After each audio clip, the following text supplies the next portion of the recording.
Hello everyone and welcome back to Let's Play Rocket Knight Adventures. In the last bit we rid the Devotindos Empire and, well, our adventures finally led ourselves into space. And Stage 6 is a bit unique in that it is entirely in the Gradius playstyle. To the point where there's even a little thing where if you kill an entire row of 6 pig enemies like that, like in Gradius, you get a little reward, an apple. On the whole, this is a stage that you're basically going to be in for a certain amount of time no matter what, so you don't need to really worry about rushing it, thankfully. My personal recommendation for positioning for most of this is to stay somewhere between the 4th and halfway across the screen, because it's just the safest place for you. However, pretty soon we're going to be getting into the part of the stage that's really annoying, so I should mention really quickly. First off, I love the background in this stage. And secondly, this is my favorite song in the game. It doesn't even sound like a Genesis song. I love it. And now we're in a meteor section. It's actually really annoying to not get hit in. There are meteors that you can see that have rocket boosters on them, and those are actually enemies you need to take out before they send rockets at you. But avoiding the rockets, the meteors that are just kind of flying around, especially the ones that come from the left, is really annoying to do perfectly. Also, what I just did there are God, I did it again. Meteors and pig enemies coming around you in a circle. Depending on which one you hit, you'll either get a row of enemies or a row of apples. Trust me, you want to try and get the apples. This mini-boss is actually surprisingly easy, even though I'm very low on health to begin with. If you just stay a bit close to him, because then you can get as many hits in as you can possibly get with your close-range sword. I probably should have died just there, but no. He does fire out lasers like the pulsating plasma rifle enemy from last part and such, but overall, he's actually not a very hard fight. And that's the apples. We're also immediately thrown into our next sub-boss, which looks like 2 pig soldiers, but they're actually commanded by Axel Gear. Get to the right side of the screen, by the way, because, yeah, that would hurt.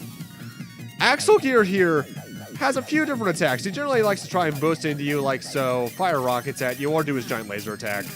The best advice I have for this fight, similarly to the previous guy, just stand as close as you can to Axel Gear and just tank his invincibility, for instance, when you're attacking him. When he does his giant laser attack, yeah, you want to be careful of yourself, but it's also the best opportunity you have to get hits in on him. Honestly, this is probably the easiest fight Axel Gear has in the game because of it. And now I believe we're going to get a bit more stage before we're led into the next boss fight. I do believe that is what's about to happen. No, actually, no, we're just going to get thrown into the next boss fight. Never mind. The boss fight for this stage is probably the most complicated one in the game because it's also the longest. This is the giant mothership. And there are guns on this thing you want to try and hit, but it's really only worth taking out the bottom one because trying to take out any of the 3 on the top is rather hazardous to your health. By the way, I should mention, touching this thing on normal mode takes just about all but 1 full heart of your health, so be extraordinarily careful when fighting this thing. After the second loop around, it teleports a bit, and this can let it go in a couple different places, but it'll always follow this exact pattern, thankfully. Gets a gun volley in there, and then it'll teleport to right there, at which point the bottom of it will open and kill me. But what's really happening there, that little hatch, which is also what we have to attack, spawns little red enemy ships that will go down in one shot, but also have a massive spread in their attack, so you need to be a bit careful. After you take care of that, an orange sphere appears on the jaw of the mothership. That is our next target. At this point, it basically just tries to ram you while also having its top 2 cannons shoot out at you. But it's actually very easy to avoid it. It's overall probably the easiest phase of it. After that, the orange sphere moves a bit back into the core, essentially. And what it tries to do now is something similar to the G-Rex, or whatever its name was, the boss of Sigma 3 in Mega Man X, where it tries to ram its main cockpit and the main ship into itself with you in between it. However, it's overall a very easy phase. But the fight isn't over yet. Our last phase is the cockpit as a bit of a mech ship, and this thing has a very simple but annoying pattern. It'll fire about 5 to 8 volleys of little laser bits like that, and then follow a blue laser which follows you to your precise location twice, similarly to the balls of destruction from Wily Machine 7. At which point it'll throw an orange sphere between its 2 arms, I believe charging up for an attack, and when you hit it, it'll jump back and forth twice like that, and dodging that can be a trial in of itself, so you need to get used to that. At this point, the pattern repeats. I think on the default difficulty, which is easy, I believe it takes 5 shots to kill this thing. Here, I think it takes 6. I forget, honestly. This boss, as you can see, can be rather damaging, and it's pretty punishing if you die, too, because if you died at this phase, you're back to the very start of this fight. But it's also probably my favorite boss fight in the game, aside from Axel last part. Because while I love Axel Gear last part just due to the creativity of that boss fight, and that you don't fight him for half the fight, and then it becomes rock'em sock'em robots, this is just a very intimidating boss. It also kind of reminds me of a lot of the bosses in Gunstar Heroes. Partially due to the way it moves around, and partially just due to the amount of phases it has. 7 force. Stage 6 on the whole is honestly not a very bad stage. In fact, it's rather fun because at least it's pretty Gradius-like in arcadiness in that you don't feel bad for getting hit here. Plus, you're at least more capable of doing stuff than you are in any certain Gradius game, that's for certain, because you actually have a health bar for once. But that's stage 6. Can be difficult towards the end thanks to the onslaught of bosses and, admittedly, the difficulty of the last one, but it's overall actually a very fun stage. Either way, on to the final stage.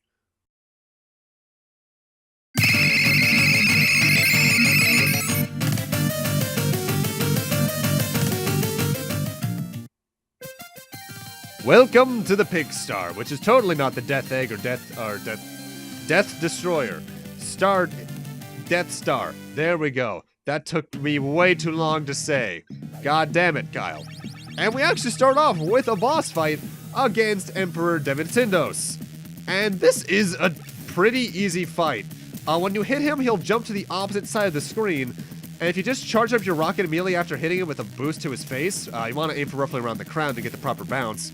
You can just constantly get him into a lock like this, and because of that, this fight ends really what are you doing?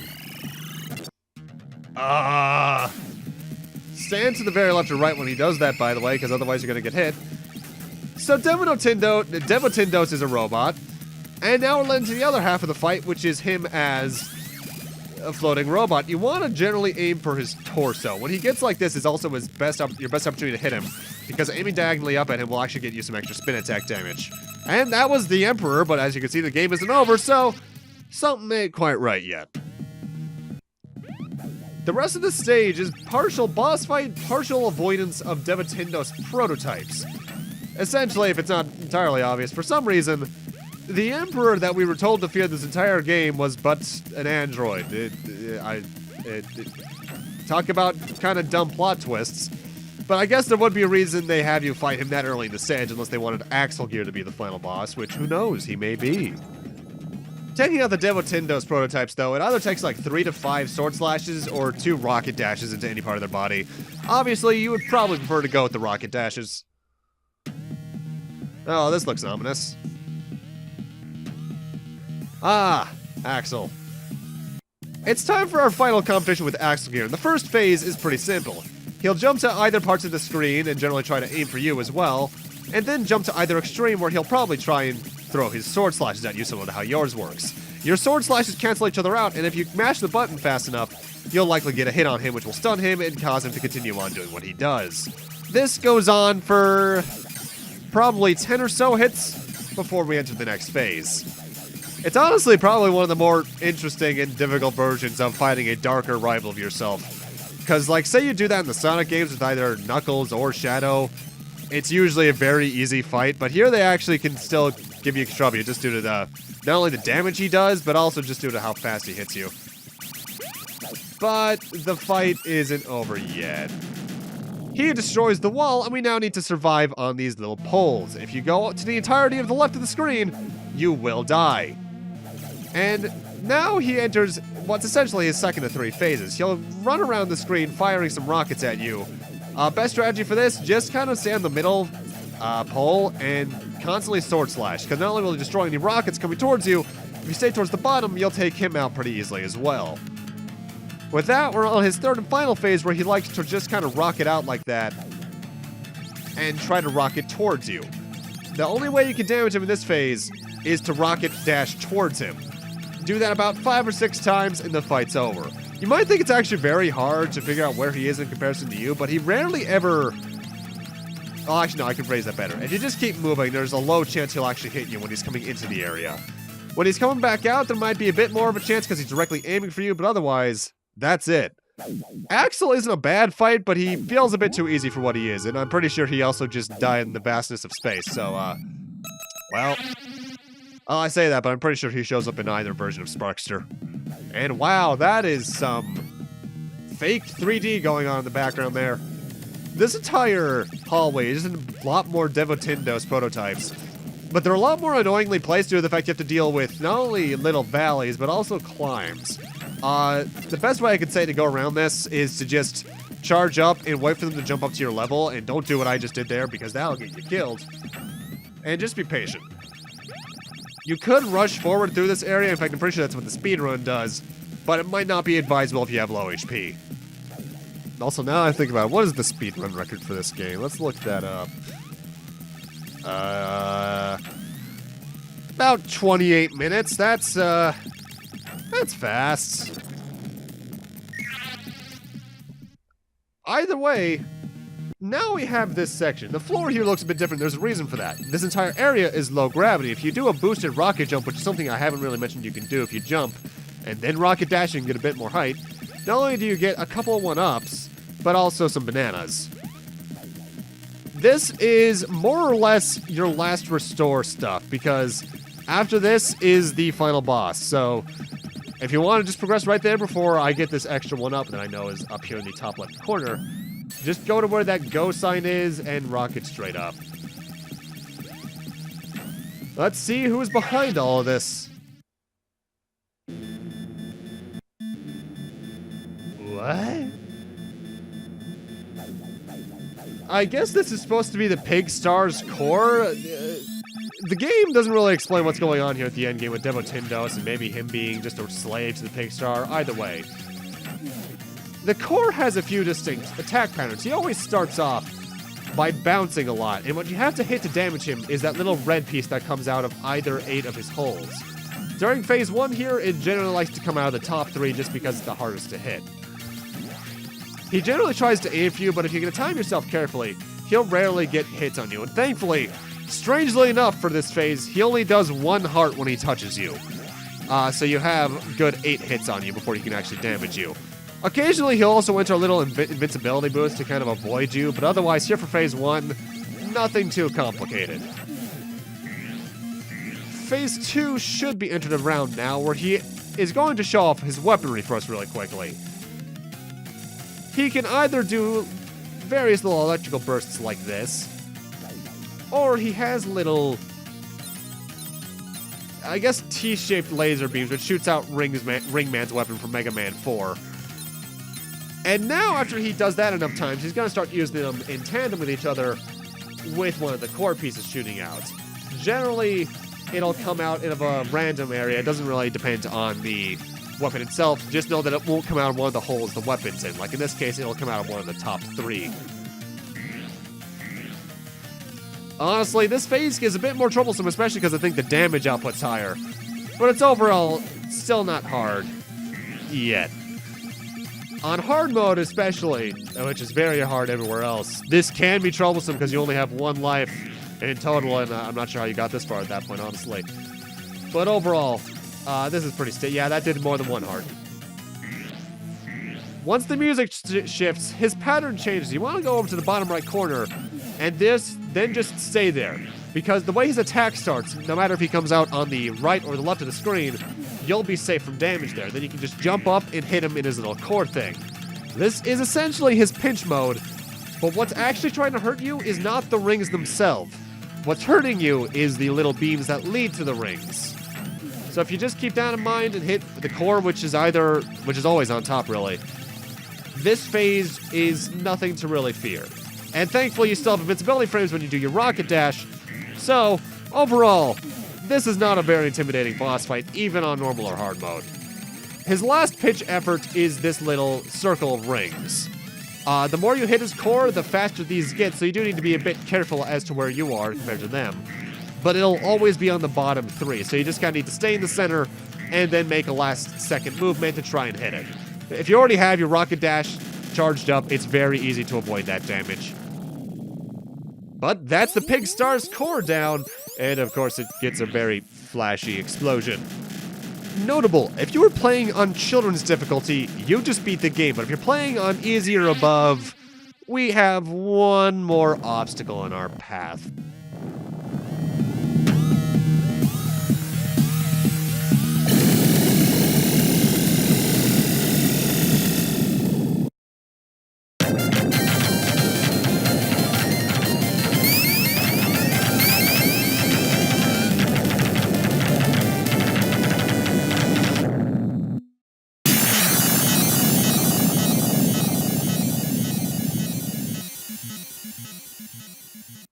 Notice how we were followed out? The true final conflict in Rocket Knight Adventures is once again against the core, but you can't do anything in this escape pod. You can only move in all 8 directions. However, this is actually a timed encounter, not a damageable encounter. The faster the music gets and the closer you get to L-Horn, the less time there is left in the fight. The core also only has 3 attacks. It'll do 4 rings, charge towards you, and then do its arm waves like that. It's a very easy pattern to learn, though I still have trouble telling what direction it's going to dash, and I want to say the core generally aims for you. But as long as you master this, it's not too bad. I think if you die in this section, you also start at the start of this particular section, not before the actual entire boss fight. So you're also given a bit of forgiveness. Either way, the screen's getting a bit red, so we're entering the atmosphere. We're in a protected pod, and that thing is not. Well, Pigstar Core, say hello to Ragnarok from Mega Man 04 for me, will ya? And ladies and gentlemen, that's game.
And everyone, that's the end of Rocket Knight Adventures. This is actually a really good game, but I don't recommend playing on normal or above. Easy mode is the way to go with this, purely due to the amount of HP enemies have, how much damage they do to you, and the fact that the amount of lives is a lot more manageable. But the game itself is actually really good. It takes a solid concept and works with it, makes some really good boss fights around it, honestly, even though some of them can be really annoying, and just makes for a very fun adventure. Plus, the music in this game is fantastic. There are a couple of sequels to this, and by that I mean a literal couple of sequels, because the overall sequel to this is Sparkster, which is either known as Sparkster Rocket Knight Adventures 2 on the Sega Genesis, or Sparkster on the Super Nintendo, which are 2 entirely different games that only have one thing in common, and that's, well, no, 2 things, technically. And that's the fact that they star Sparkster, obviously, and that their soundtracks are entirely the same, just on the different sound chips. I'll get to those at some point, but not immediately after this. There's also a semi-sequel, semi-reboot of this on PlayStation Network, Xbox Live, and Steam, just titled Rocket Knight. And if I recall, that's really good, though it wasn't worth its launch price. On the whole, this is a very good game, and I do recommend it. And I forget exactly what this is on entirely. I know it's on the Genesis, but I forget if it's on any virtual consoles or such. It was probably on the Wii's when that was still a thing, because I think that's actually shutting down, has actually shut down by the time this gets uploaded. So that's kind of sad. But if you can find it, I actually recommend it, because this is a really good Genesis game. Solid concept, solid music, good boss fights. Plot got a bit too in-depth for what it probably should have been. but it's overall a very solid experience. As for what's coming up, I once again have no idea because this was as impromptu as about 90% of my other things.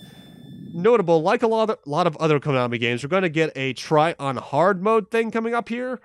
The only thing that changes when you beat the game on hard mode or very hard mode is that text. When you beat it on the highest difficulty, it basically says, "You are a true hero! Congratulations!" So, yeah, not really worth it. But with that, I'm going to need to end this off here. Thank you guys for watching. Have a great night. Take care. And I'll see you guys next Let's Play, whatever that may be. See you guys then.